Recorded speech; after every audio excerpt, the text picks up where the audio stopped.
vamos a terminar de ver algunos aspectos de la elección de ancianos y diáconos, y vamos a ver también un tema que de repente causa mucha controversia, no debería de ser, pero lo causa, que es el rol de las mujeres en la iglesia.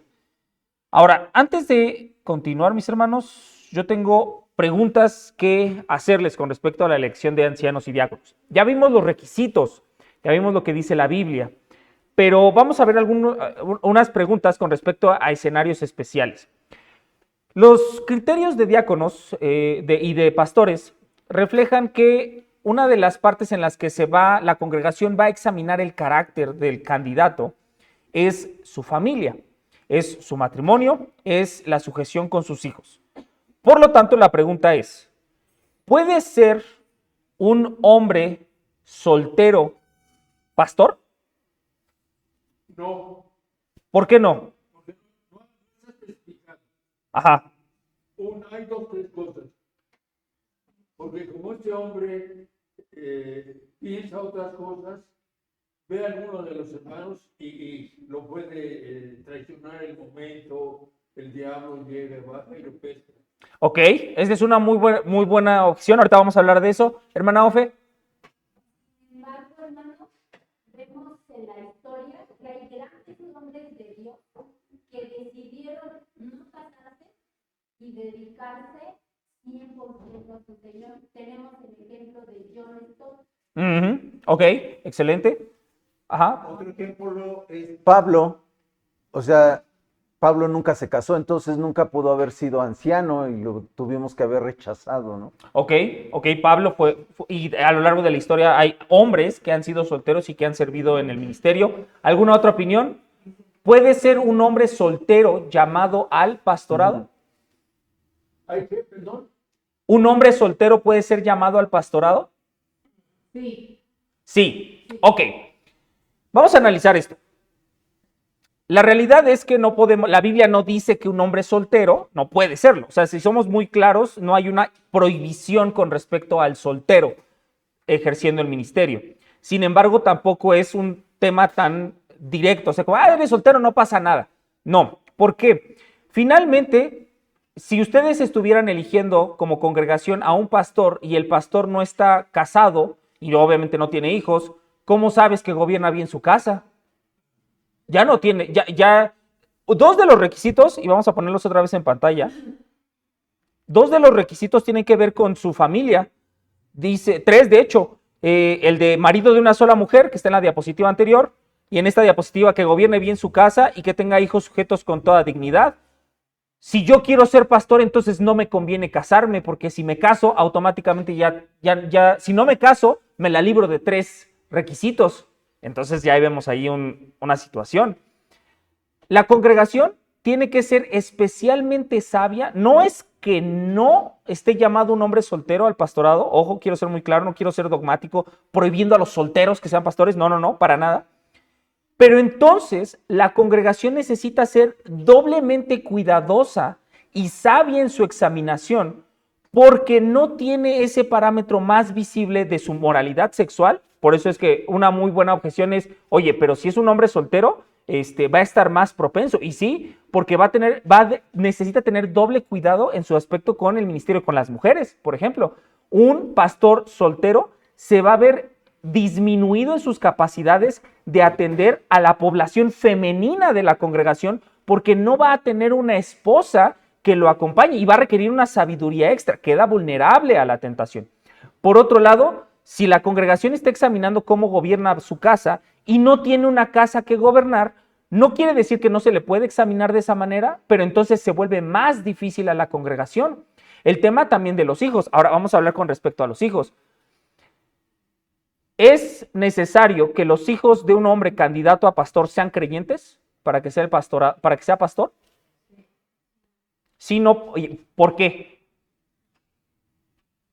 Porque el padre tiene cierta autoridad sobre los hijos, pero luego los hijos también tienen libertad en su persona y pueden dar testimonio más del padre. Por causa del testimonio, excelente. ¿Alguien tiene alguna otra opinión con respecto a si los hijos de un candidato a ser pastor necesitan ser creyentes para que él pueda ser pastor? O si un pastor que tenga hijos no creyentes lo descalifica del ministerio, vamos a llamarlo vamos a girarlo, porque es un tema polémico. Cuando vimos estos requisitos, si tú lees los comentarios, si tú lees lo que dicen los que hablan, los que tratan directamente con el idioma del texto original, ellos comentan que no necesariamente la palabra fieles, que es lo que dice Tito acerca de los hijos, que tenga hijos fieles, es creyente, que sea salvo en Jesucristo para salvación eterna. Ok, eso lingüísticamente, pero cuando ya agarramos el contexto del llamado al pastorado, en su totalidad tenemos varias tensiones que resolver. Una, se le pide al hombre que vaya a ser pastor que gobierne bien su casa. Ok, a lo mejor nosotros como padres no podemos ejercer la salvación en nuestros hijos, no tenemos ese control y ese dominio, pero finalmente un buen gobierno de la casa implica la predicación y el testimonio continuo del evangelio. Y es muy raro que si se está haciendo esa acción continua y fielmente, los hijos terminen siendo no creyentes. Por otro lado, dice hijos fieles o hijos sujetos con toda dignidad. ¿Cómo va a ser posible que un hijo esté sujeto con toda dignidad, que un hijo sea fiel al gobierno de su padre o al evangelio si no tiene el Espíritu Santo de un creyente? O sea, ya se ponen muy difíciles las cosas, porque hay quienes dicen y quienes comentan este pasaje que está bien si sus hijos no son creyentes siempre y cuando se sujete al gobierno del padre, a la autoridad paternal, a la autoridad que ejerce el varón en su casa. Sí, pero ¿cómo lo va a hacer si no está el Espíritu Santo en el hijo? Ya tenemos una tensión bastante complicada. Hay quienes dicen, por ejemplo, que esto solamente aplica cuando los hijos viven dentro del hogar. Y en algún momento fui testigo de una discusión bastante prolongada en la que lamentablemente el varón quien le estaba dando tuvo que estirar el pasaje muchísimo, hablando solamente de hijos dentro del hogar, y lo tenía que hacer porque en el momento en el que abandonara esa interpretación del texto, ese hombre estaba descalificado del pastorado porque sus hijos ya grandes habían apostatado de la fe. Entonces se vio forzado. Y hay quienes dicen, no, esto solamente es para los hijos que están dentro del hogar, que siguen las reglas del hogar y están bajo ahí. Y yo digo, bueno, no es tan... Uno, el texto no lo dice, solamente dice hijos. Y es el casarte no te quita la propiedad de hijo. La otra, tampoco es así como si ya salió del hogar ya no es tu responsabilidad. Ok, pero nada más para hablar de un testimonio personal. Adelante, por favor. Lo que pasa es que también tiene mucho problema al ejercer una persona así, un pastor así, al ejercer su ministerio para la iglesia. O sea, tiene mucho problema por varias razones. ¿Cómo la persona sí? ¿Cuál es la persona sí? ¿Perdón? ¿La persona sí a qué se refiere? Sí, a la congregación. O sea, el pastor, ¿cómo puede pastorear a la congregación cuando tiene un testimonio de ese problema? No puede. Claro. Yo conozco un pastor que tiene 5 hijos y sus 5 hijos, ninguno es cristiano, ninguno. Y los hijos le echan la culpa al papá. Además del pastor, pues yo lo he conocido de pastor en 3 iglesias. En ninguna ha podido ser bendición como ha tenido los problemas tan graves que ha tenido que salir. Y la gente, la congregación, algunos comentaron siempre, ¿no? Pero si ni puede con sus hijos, ni ha podido con sus hijos, ¿cómo puede con? Es correcto. Nosotros, mis hermanos, no podemos meternos al corazón y a la mente de unos de los otros para saber cómo está tu relación con Dios. Eso solamente lo sabes tú y lo sabe el Señor. Pero el Señor le ha dado a la iglesia, sobre todo en el tema de los diáconos y de los pastores, semáforos, guías visibles en los cuales la propia congregación puede, con el Espíritu Santo que mora en todos nosotros, interpretar si la vida de ese hombre es íntegro. Porque yo puedo hablar muy bien, puedo enseñar muy bonito, puedo tener un conocimiento amplio y puede dar una apariencia de justicia, de amabilidad, pero ¿cómo está mi familia?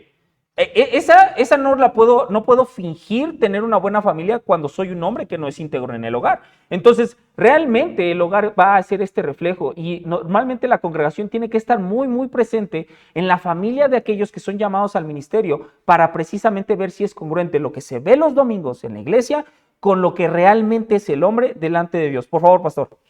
Yo creo que aquí finalmente vamos a poner una postura. porque hay que definir como iglesia una postura ante estas situaciones. Ahora, sí es una realidad que si hay diversidad de escenarios que se pueden dar, y creo yo que en esa diversidad tenemos la sabiduría de toda la Biblia para poder decidir algo, que no lo hagamos, si la Biblia no lo está diciendo, ¿por qué lo vamos a hacer? Entonces, ¿a qué me refiero? Yo creo que hay que ver la integridad del pastor y del diácono, o sea, ambos, al liderazgo, con el testimonio en paquete, ¿no? De él Claro. y su familia. A los diáconos los ponen a prueba, dice la escritura, pero yo creo que en general el testimonio que da el paquete de la familia es completo. Ahorita que se decía, oye, es que un pastor que es soltero puede ser candidato al pastor. Yo creo que sí, en el sentido de que conocemos su rol que está jugando en la familia, por ejemplo, es un testimonio, si bien él no gobierna en su casa, pero el testimonio que está dando en casa es algo que es de gran bendición, es sabio, porque puede predicar muy bonito, y puede impactar a la iglesia, no, es que sí, y sabe griego y sabe hebreo, ¿no?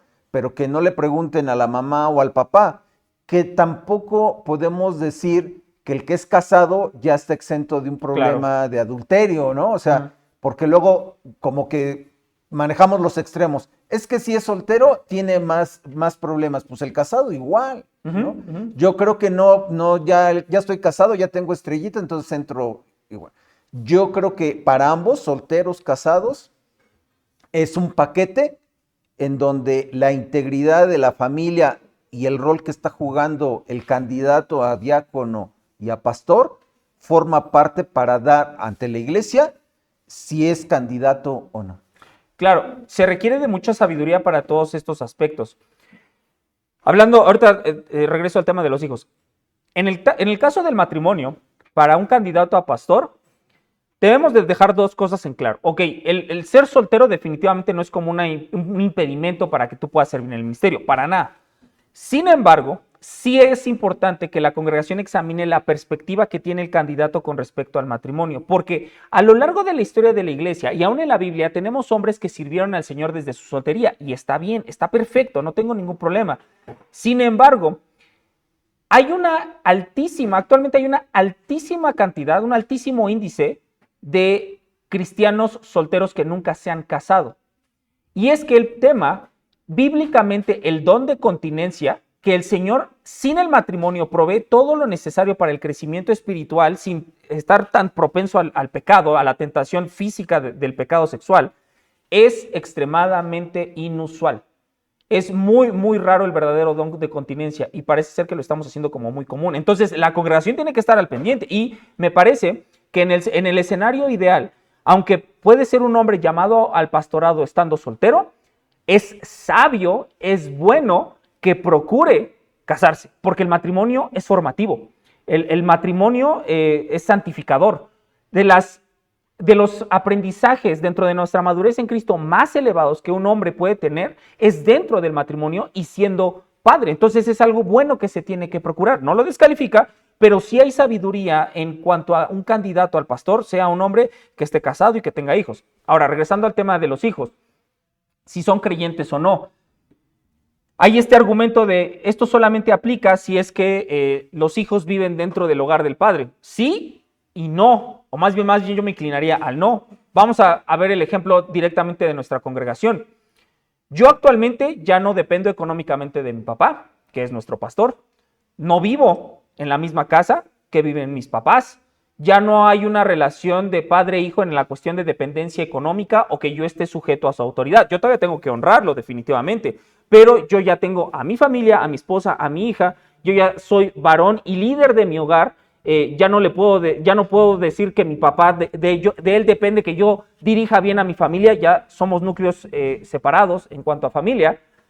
Pero te aseguro que aún yo en esa condición, si yo empezara a pecar, si yo me empezara a descalificar del ministerio, si yo empezara a andar desordenadamente, aunque yo ya no estoy bajo el techo de mi hogar, de mi papá, perdón, ya no estoy en el hogar de mi papá, sí le va a afectar a su testimonio en su ministerio. Entonces tengo una responsabilidad muy grande. Ya no puede ser la que, no, yo ya salí del hogar de mi papá, entonces ya no afecta. Esto es algo muy complejo, mis hermanos. La familia tiene que ser un estándar muy, muy claro de la vida y de la integridad del varón. Ahora, otra pregunta que les voy a hacer. Ajá, adelante, por favor, pastor. Y ahí nada más como complemento, la familia del pastor y de los diáconos forman parte del paquete de la bendición. Si tú y yo, déjenme poner en el rol de hijo, no, pues esa es una onda de mi mamá y de mi papá, si se quieren meter en esa onda, pues eso son de ellos. No, porque en la medida en que los hijos son bendición dentro de la familia, el paquete es completo. Entonces, si se diera el ejemplo que acaba de dar Isaac, yo en automático tendría que decir, hermanos, si él es lo peor, lo que le esté pasando por la cabeza, yo en ese momento tendría que decir, ya me está descalificando el testimonio de mi hijo, porque yo no voy a exponer a la iglesia a que digan, oye, es que tu pastor tiene un hijo que es así, así, así, así, así, yo no lo voy a exponer. Entonces, hermanos, alguien tiene que poner hay que buscar un nuevo pastor, porque ya la vida de mis hijos me está descalificando, de mi familia, de mi esposa.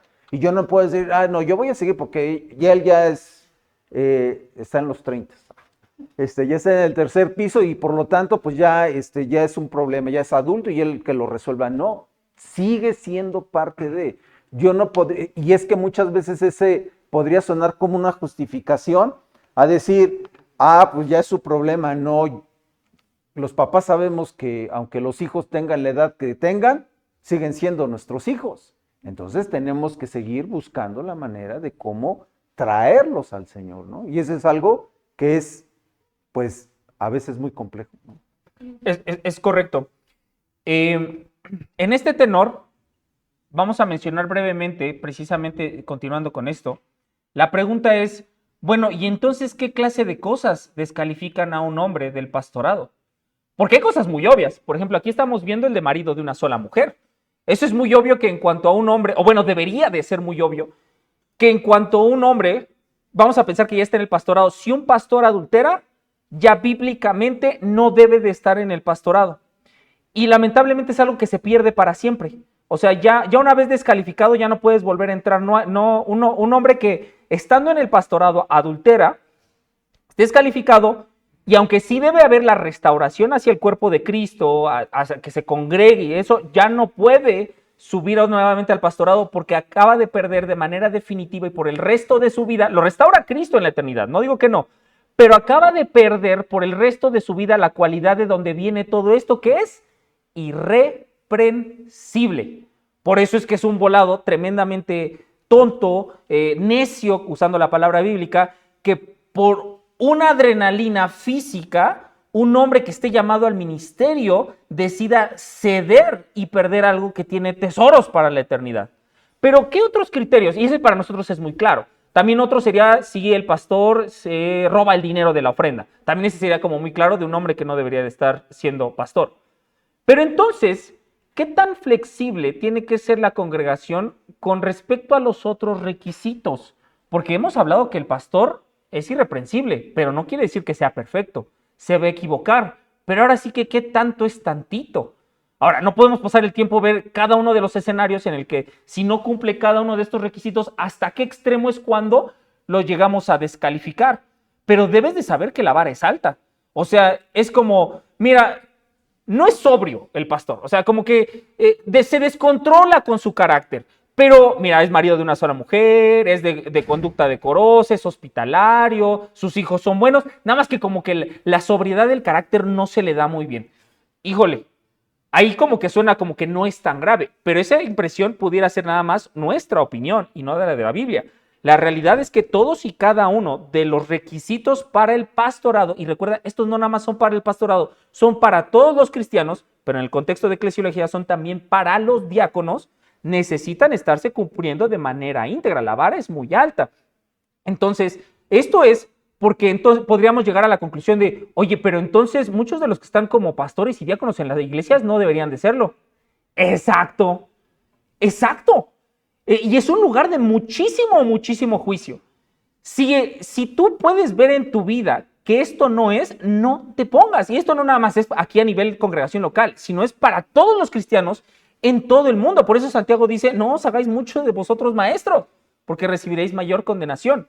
Entonces, sí, efectivamente, hay la posibilidad de que en muchas iglesias haya hombres que no cumplen estos requisitos y que tienen el título y están descalificados ejerciendo algo que tienen que estar haciendo de manera irreprensible y requieren de muchísima misericordia de parte nuestra. Porque tampoco quiero, tú que no eres diácono, tú que no eres pastor, no quiero entonces que nos vayamos al polo opuesto, que nos volvamos el ministerio de la Inquisición, el ministerio descalificador de pastores, y vas por la vida analizando pastores, viendo si cumplen todos, si no cumplen todos, y te vuelves crítico de pastores. No, tampoco. Hay que tener mucha misericordia, porque incluso hay hombres que habiendo entrado bien al ministerio, firmes, no terminan bien la batalla. No terminan bien la pelea como terminó Pablo en 2 de Timoteo. Entonces hay que tener mucho cuidado. Hay congregaciones que han desaparecido simplemente porque se vuelven tan estrictas en su examinación del pastor que no hay pastor que acomode en la congregación y pues prefiere no tener pastor y eventualmente pues eso no es una iglesia y el Señor las destruye. Entonces tampoco hay que volvernos de esa manera. Hay que tener mucha misericordia porque el llamado es elevado. Como último comentario del tema de la elección de los ancianos y de los diáconos, mis hermanos, aunque esto no es una regla, pero hay sabiduría al respecto, en una iglesia que va creciendo saludablemente, la elección de los oficiales es un proceso orgánico y natural dentro de una congregación en lugar de la contratación, entre comillas, de un creyente externo a la iglesia local. ¿A qué me refiero? Una iglesia saludable, mis hermanos, ve a sus propios miembros ir creciendo en santidad, en madurez y en sabiduría. Y la historia, así como vamos a romantizarlo un poco, sería ver que entra un joven, cree en el evangelio y la propia congregación lo ve desde dar sus primeros pasos en Cristo hasta que el Señor lo lleva a la madurez y lo llama al diaconado y al pastorado. No es un extraño, es alguien que lleva con nosotros todo el tiempo. Es alguien que ve a una familia de creyentes y que ven a los niños de 3, 4 años desde que nacen, incluso desde antes, desde que la mamá está embarazada, nace, la congregación se regocija y ve a ese niño crecer a lo largo de toda su vida hasta que es llamado al ministerio, al diaconado y al pastorado. Es un proceso orgánico que debería de suceder, que los propios miembros de la iglesia de ahí estén saliendo los diáconos y los pastores. Ese es en el escenario ideal. Obviamente, si la propia congregación se examina, ve que su situación no es la ideal, ve que dentro de los varones que están en la iglesia no hay uno llamado al pastorado, entonces ahí se puede requerir de la ayuda, de pedir ayuda, y hay sabiduría en eso, a cristianos fuera de la congregación para ver si es que puede haber un hombre llamado al pastorado. Entonces, lo ideal es que salga de aquí dentro. Pero si no, bueno, la Biblia da esa libertad a que pueda ser un creyente externo, pero recuerda, lo que no debe faltar de la congregación es una examinación minuciosa de los candidatos. Eso jamás puede ser reemplazado. Adelante, pastor. Ahora, muchas veces, insisto, se dan diferentes escenarios. Hay iglesias, o bueno, al menos yo conozco una, en donde estos hermanos se han estado congregando por años, tienen predicadores, instruidos en el seminario, pero no tienen pastor. Y entonces tú te acercas a ellos y les dices, oye hermano, pues está vacío ahí. O sea, si llegas y predicas. No, pues es que yo no. No, es que yo no. Ahorita vemos esto y muchos damos paso atrás, ¿no? Dices, el parámetro está muy alto. No me voy a meter en esa situación porque sé que mi esposa, estoy mal, con mis hijos estoy mal, no sé, una serie de justificaciones y se la pasan toda la vida así. O sea, eso ya también no es una iglesia sana, porque ¿cómo es que tienen hermanos o miembros más bien que tienen años estudiando en el seminario, conocen la palabra de Dios y nadie se atreve a tomar el pastorado? Y aún así se sienten tranquilos Porque déjenme decir que pararse en el púlpito y predicar, pues es lo menos complejo, ¿no? Ah, yo ya hice eso y que Dios los bendiga. Yo ya me voy, ¿no? Vengo el próximo domingo y les predico otra vez, ¿no? Pues no se trata de eso. Entonces, también debemos de tener mucho cuidado de no caer en esas trampas de que pues así se puede quedar la iglesia sin pastor. No, porque así no lo dice la Biblia. Es correcto. ¿Dudas, mis hermanos? Adelante. Solamente también recordarnos como hermanos en Cristo que Dios no llama al capacitado, capacita al llamado. Es decir, puede ser que este momento de tu vida no cumplas todo lo que está ahí, nadie, pero Dios, al que pone ese llamado interno y al que pone ese llamado externo, también lo va capacitando para ir cumpliendo cada uno de esos pasos. Es decir, sí, puedes tú en el caminar con Cristo, porque de eso se trata, ir dejando el pecado, ¿no? Tenemos dos opciones. Tirar la toalla y decir, pues no califico y ya, aquí me quedé. O, como decía Spurgeon, que se vayan al infierno con tus brazos alrededor de ellos, ¿no? Dar tu vida por tus hijos para que sean creyentes. Dar tu vida para que tu esposa crea en el Señor. Dar tu vida para que tu esposo crezca como un pastor. Y creo que ese es el punto del llamado al pastorado. No la perfección, sino un corazón dispuesto a ser capacitado por Cristo a lo largo de la vida. Sí, totalmente de acuerdo. Voy a tocar un punto muy importante con esto que acaba de decir mi esposa. Tenemos también la creencia, mis hermanos, y esto no es muy correcto, que el hombre que esté llamado al diaconado o al pastorado debe de aparecer de repente, así, pum, por arte de magia. Así como, si estás llamado, tú tienes la lucha de ser lo que vimos aquí en los versículos de Timoteo y Tito, por tu cuenta, tienes que ir a luchar y a ver cómo le haces, pero tú ya tienes que llegar con esto. No. La congregación es la que forma a sus propios aspirantes al diaconado y al pastorado. Es la que edifica, consuela, anima, exhorta. Una iglesia saludable, mis hermanos, vas a ver que un hombre así no sale debajo de la tierra. Es un hombre que es capacitado por Dios, pero que instrumentalmente la iglesia es utilizada para ir formando a ese hombre. Si tú tienes la aspiración, el deseo de llamar al ministerio y ves que esa regla, no es como que tú solo tienes que luchar y a ver cómo le haces, pero tú ya llegas así, ¿eh? No. Nosotros como creyentes estamos no solo para que alcances el estándar, sino para que lo preserves. Hay muchas ocasiones que sí le pedimos a los pastores y a los diáconos, no sé, sea amable, sé sobrio, no seas pendenciero, pero yo ahí escuché este dicho y me encanta, hermanos, la única oveja que muerde es la cristiana. O sea, los cristianos somos a veces tan feos entre nosotros, tan feos con nuestras autoridades, que puede pasar lo que le pasó a Moisés. ¿Por qué Moisés no entró a la tierra prometida? Porque desobedeció a Dios. Ok, sí. Moisés tiene la responsabilidad y tiene la responsabilidad más alta por ser el que está en la cabeza. Pero ¿quién fue el que lo tentó a desobedecer a Dios? Si el pueblo que estaba gobernando no hubiera rezongado, no hubiera reclamado, no hubieran estado quejándose, esa situación jamás hubiera pasado. Entonces, un pueblo que no amó a su líder, que no cuidó y protegió a su líder, fue la causa para que Moisés descuidara ese aspecto en ese momento de debilidad, y obviamente pues no es justificación que por culpa del pueblo, pero definitivamente el pueblo pudo haber hecho algo mejor en su actitud para pulir, para presentar de una mejor manera a su propio líder. Entonces nosotros como congregación no debemos de estar a la expectativa de que un hombre llegue ya cumpliendo estas cualidades. ¿Qué estamos haciendo nosotros como congregación para procurar que esto sea la realidad en los que estén llamados al ministerio? Entonces, ese es muy importante. Dios no te llama ya hasta que estés listo y capacitado, hasta que cumples este listado, estos requisitos. Más bien, si Él te está llamando al ministerio, Él te va a capacitar para que llegues a este estándar. ¿Dudas, mis hermanos? Muy bien.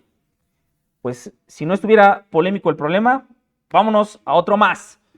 El rol de las mujeres en la iglesia, mis hermanos.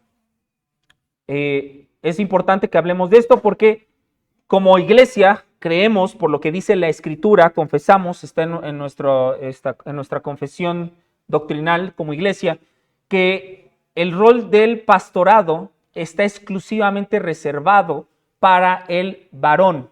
La Biblia es clara en esto, pero no quiere decir que automáticamente al estar descartadas del ministerio de la enseñanza, el ministerio de la predicación hacia el resto de la iglesia, quiere decir que entonces las mujeres no tienen nada en la iglesia. De hecho, ese es un peligro al que no debemos de llegar. Por querer reforzar que el pastorado y que la enseñanza de la Biblia hacia toda la congregación está solamente en el varón, no queremos llegar al extremo de hacer creer o dar a entender que la mujer no es valiosa dentro de la vida congregacional.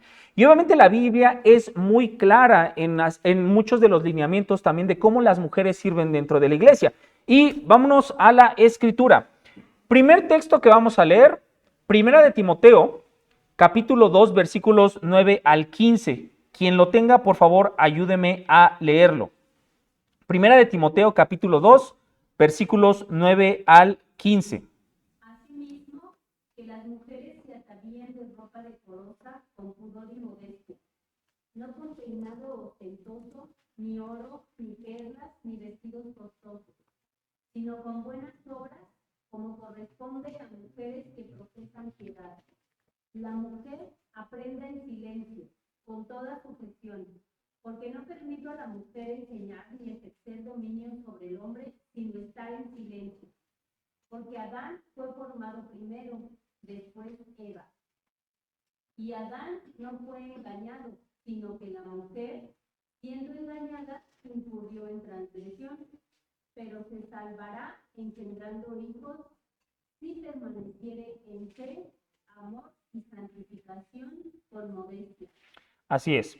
Entonces, ahí Pablo es muy claro, justo después precisamente antes de los criterios para los obispos, Pablo nos enseña que la mujer no le es permitido este rol.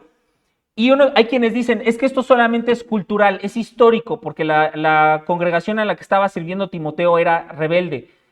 Ok, pero automáticamente el versículo 13, que da la causa de por qué la mujer no puede ejercer el pastorado, descarta cualquier situación local de la iglesia específica de Timoteo, porque Pablo explica que la causa por la cual la mujer no puede tener el pastorado ni la enseñanza dentro de la iglesia es por un orden desde los primeros ancestros, desde Adán y Eva, desde la caída. Un principio universal que afecta no nada más a los cristianos, sino en general a toda la humanidad. Dice el versículo 13, porque Adán fue creado primero, después Eva.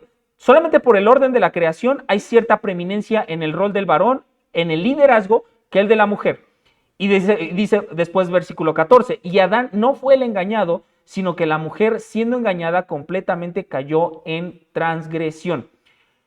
Hombres y mujeres recibimos juicio por la caída de Adán y Eva, y por el simple hecho de ser hombres recibimos cierta parte del juicio que Dios enunció solamente para el varón, pero las mujeres también, no nada más de Eva, sino las que vienen, reciben juicio por ese pecado de Eva que solamente las mujeres reciben. Y si tú lees Génesis 3, sí te puedo decir que los hombres no tenemos dolores en nuestras preñeces.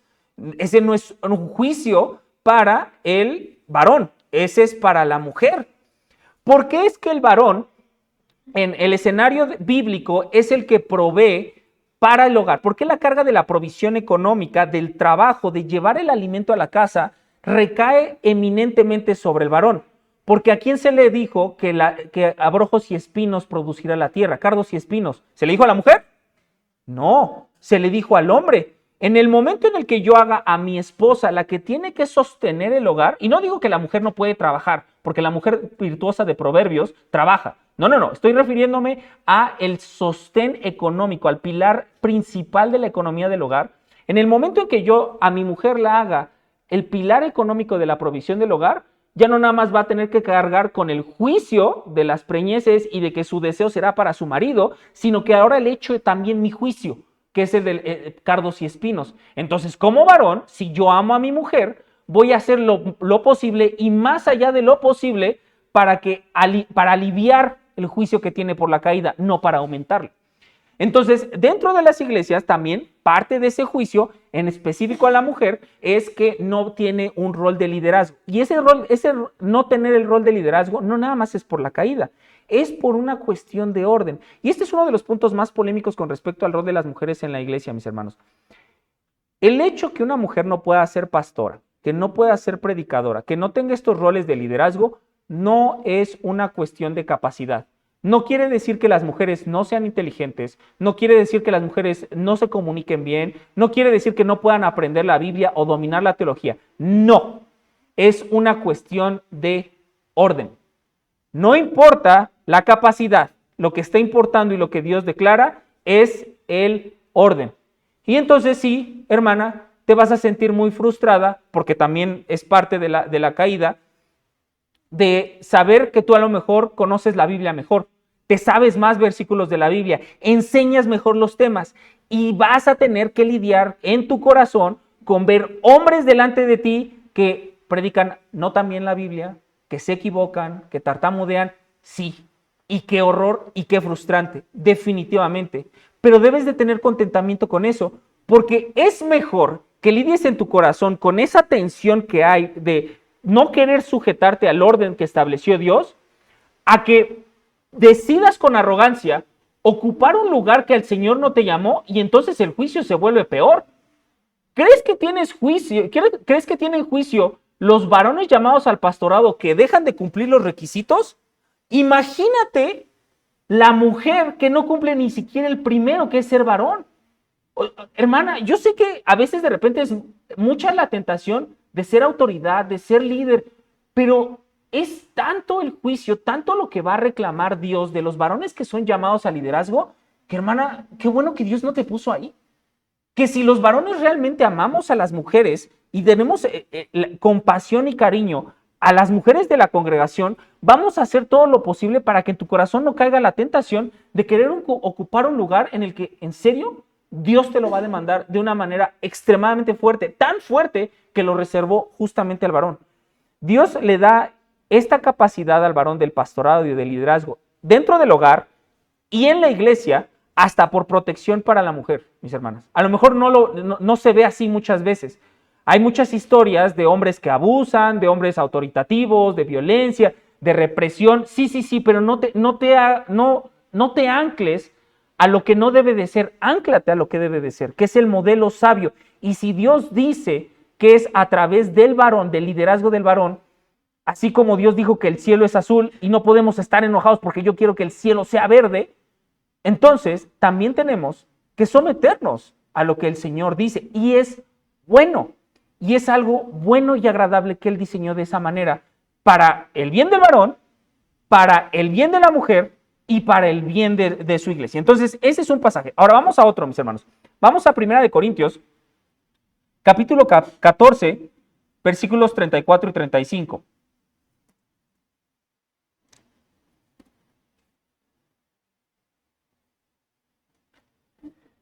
Dice así, 1 Corintios, capítulo 14, versículos 34 al 35. Las mujeres guarden silencio en las iglesias, porque no les es permitido hablar. Antes bien que se sujeten como dice también la ley. Y si quieren aprender algo, que pregunten a sus propios maridos en casa, porque no es correcto que la mujer hable en la iglesia. Ahora, no se refiere, mis hermanos, y esto sí está bien entendido, a que no puedes ni saludar, o sea, que debes de entrar y ser como totalmente muda. No. Se refiere a hablar en posiciones de enseñanza en el contexto de la predicación. Y también establece algo muy, muy particular.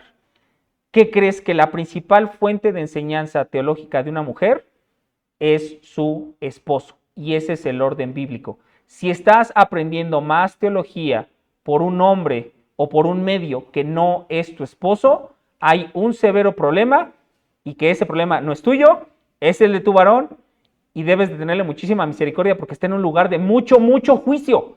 Varón, si tú no eres la fuente principal de la enseñanza bíblica y teológica del hogar, estás en un lugar tremendamente peligroso y los varones hemos decidido por ir a juntar unos pesitos, por ver fútbol, por hacer cualquier otra cosa, menos enseñar a nuestras familias. Eso es terrible, mis hermanos varones, terrible. Nosotros debemos ser la principal fuente de enseñanza teológica del hogar, del testimonio. Esto no puede ser de otra manera. Y entonces, precisamente como el varón es la principal fuente de enseñanza teológica de su hogar, la mujer va a tener la confianza y la tranquilidad de, si tiene alguna duda acerca de la Biblia y acerca de Dios, bueno, se lo voy a preguntar a mi esposo porque seguramente él va a saber. Y si no va a saber, lo va a ir a preguntar y después me lo va a venir a enseñar. Ese es el escenario ideal. Por eso es que insistimos mucho en las iglesias, a los que son solteros, que sean muy sabios y diestros en el tema del cortejo. ¿Con quién te vas a casar? Porque una de las preguntas que se le tiene que hacer a la mujer soltera es, a ese hombre con el que te quieres casar, ¿estás dispuesta a someterte a su autoridad y a que él sea tu guía e instructor en la palabra? E insisto, no es que las mujeres no puedan leer o entender por sí mismas, no estoy hablando de un tema de capacidad, mis hermanos, no quiero que se quede en algo tan visceral o que sea ofensivo, innecesariamente ofensivo, porque no estoy hablando de una disminución, que las mujeres saben menos o pueden menos que los hombres, no estoy hablando de nada de eso, estoy hablando de un tema de orden. Entonces, esto debe de ser una realidad en nuestras familias y debe ser reflejado en la congregación, en la iglesia. Vámonos al otro pasaje que es Tito, capítulo 2. Las ancianas asimismo sean reverentes en su porte, no calumniadoras, no esclavas del vino, maestras del bien, que enseñan a las mujeres jóvenes a amar a sus maridos y a sus hijos, a ser prudentes, castas, cuidadosas de su casa, buenas, sujetas a sus maridos, para que la palabra de Dios no sea blasfemada. Muchas gracias, mi hermana Ofe. Entonces, no nada más se trata de, hermana, no hables. No. Es, hermana, ok, está bien, no puedes estar en el pastorado, no puedes estar en la enseñanza, pero sí hay mucho trabajo que hacer. ¿Y qué crees? Que la iglesia se derrumba si no fuera por la actividad y el trabajo de mujeres virtuosas que están dentro de la congregación. No todo el ministerio, no todo el servicio dentro de una congregación es el predicar. Y como bien dijo hace rato nuestro pastor, el predicar es la actividad a veces la menos complicada del ministerio. El estar con los hermanos, todo el tiempo y el esfuerzo que requiere, el amarnos los unos a los otros, el animarnos los unos a los otros, fuera del púlpito, ahí es donde está. Y hermana, ahí es donde junto con el resto de la iglesia estás llamado a hacerlo. De una manera en la que, ahí sí honestamente, los varones estamos limitados a hacer. No va a haber jamás sabiduría en el que yo como varón pueda acercarme a una mujer sola y soltera y yo uno a uno esté animándola.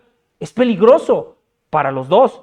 Ahí tiene que haber mujeres virtuosas, sabias, que se acompañen las unas a las otras. Y además, por mucha empatía y simpatía que tengamos entre nosotros, hay cargas que los varones solamente sabemos cómo las comparten otros varones, y entre mujeres es igual. Entonces, mis hermanos, para sintetizar esto y terminar la clase del día de hoy, y a lo mejor la siguiente clase, si hay dudas o objeciones, podemos tratarlas. Por el orden familiar, mis hermanos, la mujer tiene restringidas las labores de liderazgo y enseñanza sobre los hombres dentro de la congregación. ¿Por qué las mujeres sí pueden enseñar a los niños? No hay ningún problema, pero lo que está restringido es cuando ya hay autoridad sobre hombres dentro de la congregación. El hombre que sea, no nada más el pastor o los diáconos, sino ya cuando hay una actividad de liderazgo o enseñanza sobre un varón, ahí es lo que la Biblia restringe. La mujer, aún así, es parte esencial de la vida congregacional. Su rol como ayuda idónea es indispensable para los varones y se le da el privilegio de ser ejemplo a otras mujeres y a los niños de la congregación. Mis hermanos, para todo varón que esté llamado al ministerio, su esplendor y caída está en su esposa. Su esplendor y caída está en su esposa. Me parece, incluso mis hermanos, por lo que habla la Biblia, que cuando el Señor llama a hombres al pastorado, los llama en paquete, ¿no? O sea, sí llama al varón al pastorado, al diaconado, pero va acompañado, es parte de ese llamado el tener una esposa apta para el ministerio. Porque en el momento en el que un varón se mete al ministerio y la esposa no quiere o no es apta o está descalificada, porque a lo mejor sí, el varón será sobrio, amable, decoroso, prudente, pero la mujer es malvada, chismosa, pendenciera, la caída va a ser la esposa. Aunque tengamos a un MacArthur, aunque tengamos un Spurgeon, aunque tengamos a un apóstol Pablo que fue soltero, pero si el apóstol Pablo hubiera estado ahí con una mujer conflictiva, se tendría que haber bajado del ministerio. Entonces, el tema de la ayuda idónea, aunque yo sé que de repente en el corazón de las mujeres, y esto mucho por la negligencia y a veces abuso de los hombres, la mujer quiere desatarse de este rol de la ayuda idónea, es indispensable para nosotros como varones. Es indispensable para nosotros como varones el tener a una esposa, a una compañera fiel, firme y sabia, que nos acompañe en todas las cosas de la vida, sí, pero también en el tema del ministerio y de la congregación, es lo que nos da el impulso y la sabiduría para atender casos que a veces los hombres tenemos menos habilidades para hacerlo. Y no solo eso, porque entonces pensaríamos que la única mujer que puede servir en la congregación es la casada. No. Todas las mujeres, independientemente de su condición, vamos a llamarlo si están casadas o no, de su estado civil, pueden servir. ¿Por qué? Porque todas las mujeres están llamadas a ser de ejemplo y testimonio una con otra. Las más grandes, a las jóvenes, y las mujeres en general, a los niños y a las niñas de la congregación. Yo preferiría 1000 veces, mis hermanos, por lo que veo en la Escritura, que una iglesia fuera compuesta de puros hombres y mujeres que desde niños aprendieron las Escrituras y que aunque han pecado, aunque desobedecen, aunque se rebelan, de aquello que el Señor los saca es mucho menos dañino de aquellos que destruyen su vida y es hasta la vida adulta cuando ya llegan todos moreteados, arrastrados por el pecado, y es entonces cuando vienen a Cristo, porque si hay algo universal que he escuchado en todos los creyentes acerca de su salvación es: ojalá hubiera sido salvo más joven. El de los 60 años lo hubiera deseado a los 50, el de los 50 a los 40, el de los 40 a los 30 y así, y no hay un creyente que haya dicho, no, yo a la edad a la que creí estuvo bien, si hubiera venido el Señor antes, me hubiera perdido de muchas cosas. No, todos los que pensamos acerca de nuestras salvaciones, ojalá fuera desde más jóvenes. Y si a la mujer le es encomendado esa gracia, no tienes idea, hermana, de cuánto dolor, en cuántas vidas puedes evitar si te permaneces fiel en lo que el Señor te ha llamado. En el testimonio dentro de tu hogar, dentro de tu matrimonio, pero también dentro de la iglesia, con otras mujeres, con los niños y con los varones.